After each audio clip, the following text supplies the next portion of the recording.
امریکہ اور ایران میں کشیدگی کے باوجود تکنیکی مذاکرات جاری ہے۔ یہ دعویٰ امریکی حکام کی جانب سے سامنے آیا جس میں یہ بھی کہا گیا کہ پاکستان اور قطر دونوں ممالک کو دوبارہ مذاکرات کی میز پر لانے کی کوششیں کر رہے ہیں۔ امریکہ اور ایران نے حملوں کے باوجود بات چیت کا باب بند نہیں کیا۔ امریکی حکام بڑا دعویٰ کر گئے جس میں کہا گیا کہ دو طرفہ تکنیکی مذاکرات جاری ہیں۔ امریکی حکام کے مطابق واشنگٹن مسائل کا صفاتی حل چاہتا ہے۔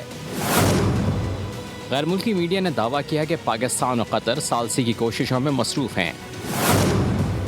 رپورٹس کے مطابق دونوں ممالک امریکہ اور ایران کے درمیان رابطے بحال کرانے کی کوشش کر رہے ہیں۔ یہ پیش رفت ایسے وقت میں سامنے آئی ہے جب دونوں ملکوں کے درمیان کشیدگی دوبارہ شدت اختیار کر گئی ہے۔ گزشتہ 2 روز کے دوران امریکی فوج نے ایران پر حملے کیے۔ ایران نے بھی جوابی کارروائی کرتے ہوئے خطے میں امریکی فوجی اڈوں کو نشانہ بنایا۔ اس سے قبل نیٹو سربراہ سے ملاقات کے بعد صدر ٹرمپ نے سخت موقف اختیار کیا تھا۔ صدر ٹرمپ نے کہا تھا کہ وہ ایران کے ساتھ ڈیل نہیں کرنا چاہتے۔